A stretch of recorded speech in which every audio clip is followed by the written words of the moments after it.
साथियों, आज हम एक बहुत इम्पॉर्टेंट इन्फॉर्मेशन के बारे में आप लोगों को बताएंगे। ये बैंकर और कस्टमर दोनों के लिए बहुत ही इम्पॉर्टेंट इन्फॉर्मेशन है। इसमें क्या है कि जब बैंकों के पास में जो अनक्लेम्ड डिपॉजिट पड़ा रहता है, जब कस्टमर बैंक के पास पैसा जमा कर देता है और उस पर कोई लेन देन नहीं करता है, उसका मिनिमम जो पीरियड है वो 10 साल का है। 10 साल तक अगर वो कोई पैसा लेन देन नहीं करता है, किसी पैसे का लेन देन नहीं करता है जो बैंक में पड़ा हुआ है। जैसे मान लीजिए एक कोई एक्स वाई बंदा है, उसने बैंक में खाता खुलाया और उसने 10 साल तक उसमें कोई लेन देन नहीं किया, तो 10 साल के बाद में ये रहता है कि वो पैसा आरबीआई के पास में ट्रांसफ़र हो जाता है, ठीक है, और उस पैसे को डेफ अकाउंट में जमा किया जाता है। जब कोई कस्टमर उस पैसे को लेने के लिए बैंक में अप्रोच करता है तो बैंकर उस पैसे को, बैंकें क्या करती हैं, उस पैसे को उसको ब्याज के साथ में रिटर्न कर देती है, उसके बाद में आरबीआई से क्लेम करती रहती हैं।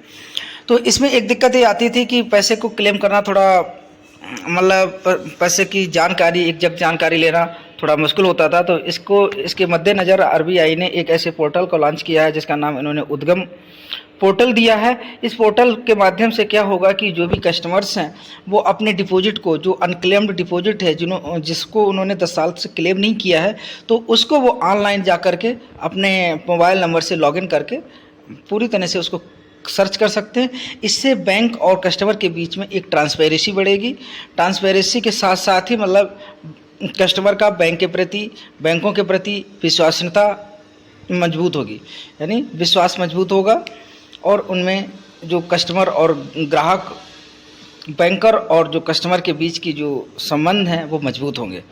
तो हम देर ना करते हुए शुरू करते हैं इस वीडियो को। ये 5 अक्टूबर को ये information reserve bank of India ने दी है, जिसमें इन्होंने कहा है कि on boarding of more banks on उद्गम पोर्टल।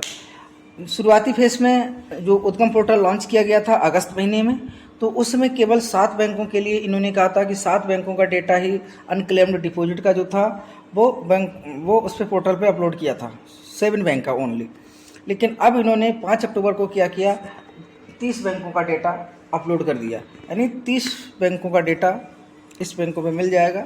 यानी गवर्नमेंट ने क्या सोचा है, आरबीआई ने सोचा है कि इसको फीस मैनर पे जो भी बैंक हैं, सारी बैंकों का अनक्लेम्ड डिपॉजिट इस पे रहेगा, ठीक है। आइए देखते हैं कि ये हमारा पोर्टल है, उस पोर्टल का नाम उद्गम है। तो उद्गम की सबसे पहले आगामी जो एग्जामिनेशन आ रहे हैं, एग्जाम आ रहे हैं, प्रमोशन एग्जाम आ रहे हैं, तो उसके लिए ये उद्गम की फुल फॉर्म को पूछा जा सकता है, या ये भी पूछा जा सकता है कि उद्गम किससे संबंधित है। तो अनक्लेम्ड डिपॉजिट से संबंधित है और ये एक प्रकार का पोर्टल है, ठीक है। उद्गम का मतलब unclaimed deposit, U for unclaimed, D for deposit, G for gateway of access information, कि जो अनक्लेम्ड डिपॉजिट की इंफॉर्मेशन कस्टमर आसानी से ले सकता है।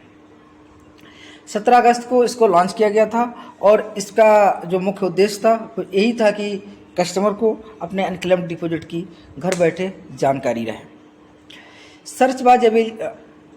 The search facility was initially made available on the portal 7 bank. उस समय जब शुरुआत में इसको जब लॉन्च किया गया था तो इसमें 7 बैंकों का डाटा जो था, 7 बैंकों में जो कस्टमर का पैसा पड़ा था, जो आरबीआई को ट्रांसफ़र हो गया था, मतलब जो अनक्लेम्ड डिपॉजिट था, तो उसको सर्च किया जा सकता था। लेकिन धीरे धीरे इसने क्या किया कि search facility remaining banks on the portal would be the made available in fest manner, कि इस फेस्ट मैनर में 15 अक्टूबर तक सारी बैंकों का लगभग में डेटा अपलोड हो जाएगा।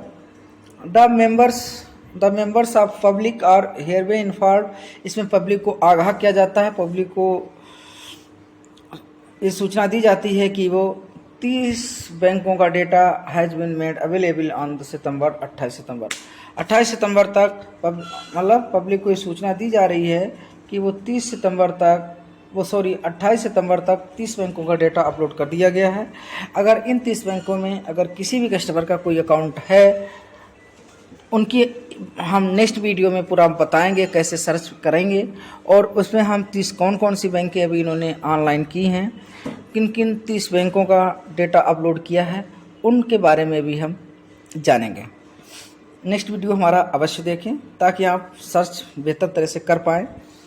Has been made on the, ठीक, इससे का मतलब ये हुआ कि 90% जो अनक्लेम्ड डिपॉजिट है उसकी जानकारी वहाँ पर सर्च किया जा सकता है। यानी घर बैठ करके आप मोबाइल पर जा करके उद्यम पोर्टल को लॉगिन करके मोबाइल नंबर से आराम से उस डिटेल को देखा जा सकता है। उसमें आपका पैन कार्ड, वोटर आईडी जो भी है वो प्रोवाइड हो, आपको करवाना पड़ेगा।